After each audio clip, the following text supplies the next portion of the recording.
I'm going to turn you into someone who can hack into a computer. And that's so in the next few minutes. Not in theory. You're going to follow along and actually do it on a legal target built to be hacked. It requires no coding, no experience, and there is no legal risk. And the goal is this: root. That one word means total control of the target machine. Every file, every password, every secret on it will belong to you.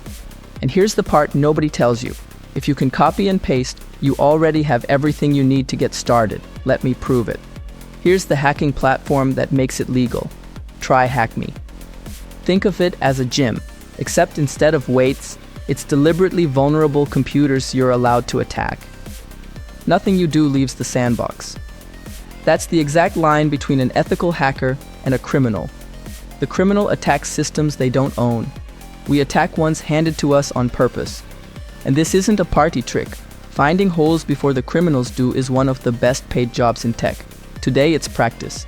It's also a career. The box we're breaking today is called vulnerability, and the whole hack is 5 tasks.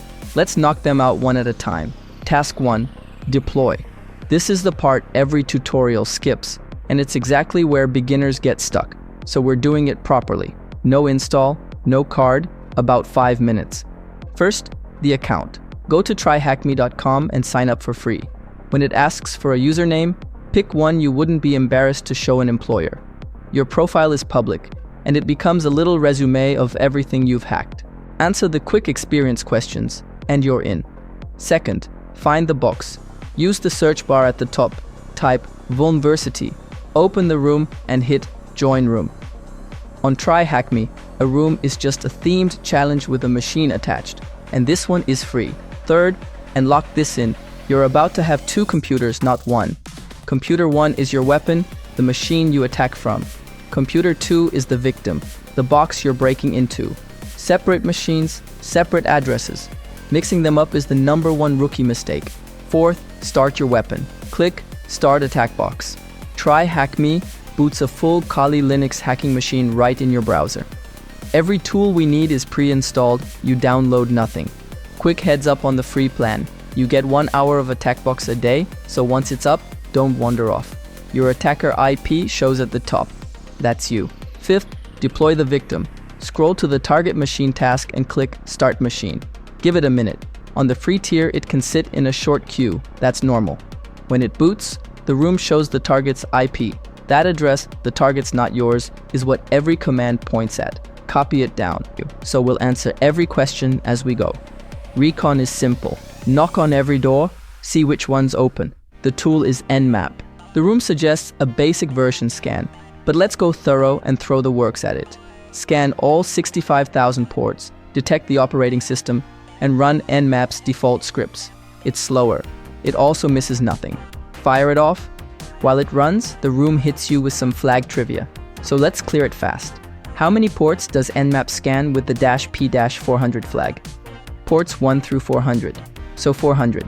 What does the -N flag skip? It won't resolve DNS. And what turns on verbose mode? -V, boom, 3 answers. Scans back. How many ports are open? Count them. 6. What version is the Squid proxy? Look at port 3128, version 3.5.12. What's the operating system? Ubuntu. It's all over the output. And the big one? What port is the web server on? 3333. That's the tell, because websites almost always live on port 80 or 443.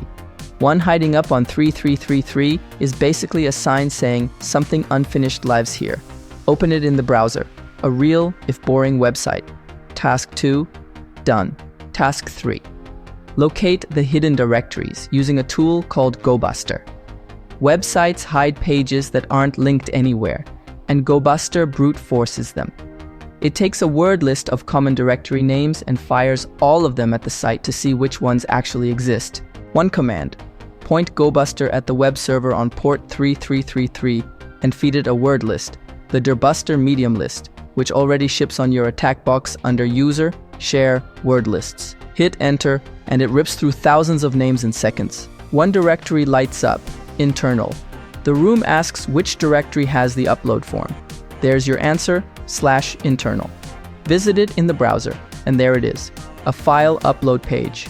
And an upload form is a hacker's favorite thing in the world, because if the site accepts the wrong kind of file, you can upload your way straight inside. Task 3, done. Task 4, compromise the web server. This is the fun part, and it's a clean sequence of steps. Step 1, probe the filter. The room asks which common extension gets blocked, so try uploading a normal PHP file. Denied. The answer is PHP. Quick tip. If you ever want to know what language a site runs on, a Firefox plugin called Wapalizer tells you instantly. Step 2. PHP is blocked, but which extensions aren't? Instead of guessing one at a time, we fuzz it with Burp Suite, the Swiss Army knife of web hacking, already on your attack box. Turn on Burp's proxy, upload a file to capture the request, then send that request to a feature called Intruder. Set the attack type to Sniper, mark the file extension as the payload spot, and load a simple list of variations to try. PHP, PHP-3, PHP-4, PHP-5, and PHTML. Now here's the gotcha that breaks this for literally everyone. Go into the payload options and turn off payload encoding, or it will not fire. Launch the attack. Every response comes back 200 OK, but one has a different length. That's your winner. .phtml. The filter forgot that one. And flip Burp's interceptor back off now, or your browser will hang. Step 3. The payload. Grab the classic pentest monkey PHP reverse shell, a script that, once it runs on the server, phones back to you and hands you a command line. Now, 4 quick moves. 1. Open the shell file. Set the IP inside it to your attacker machine and rename it to end in .phtml. 1 mv command does it. 4. Flip back to netcat and connection received. You're in. That prompt is a live shell inside the target. The room asks who manages the web server. Check the home directories, and there's a user named Bill. Inside Bill's folder, user.txt, the first flag. Copy it, paste it into the room. Foothold, done. Hey, if you think this is cool, and some part of you is lighting up right now watching a machine just open up for you, you're going to want more.